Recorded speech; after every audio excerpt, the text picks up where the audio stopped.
to Infinity War continues with Avengers Age of Ultron. Joss Whedon returns as director as well as majority of the cast from the first Avengers.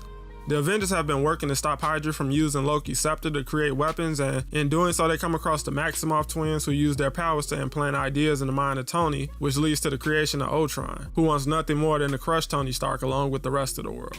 Now, general consensus around this film is that it didn't live up to the hype set by the first film, but I don't 100% agree with that. You get to spend more time with the Avengers outside of battle here, and there are a lot of funny moments where we just get to see them hang out for a bit. The introduction of Quicksilver and Scarlet Witch was pretty well done here, and they have solid motivations for the actions in the film. We also get to see some bonds form between certain Avengers, as well as the beginning of rifts between others, and I thought that was all very well handled.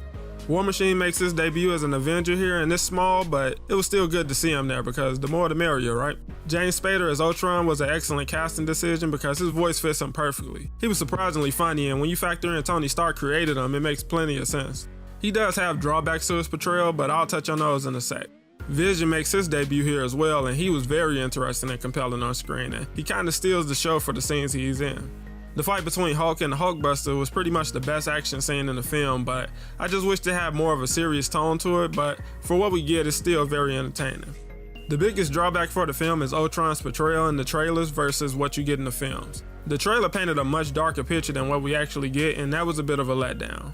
That's my biggest problem with the Avengers movies. Too many scenes are played up for laughs when the scene would be better served if they played it straight.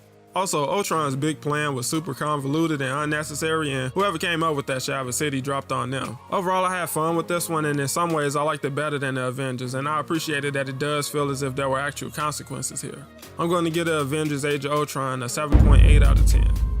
Next up is Ant-Man as the race to Infinity War continues. Be sure to subscribe so you guys don't miss out. Thanks for watching, guys, and I'll see you in the next one.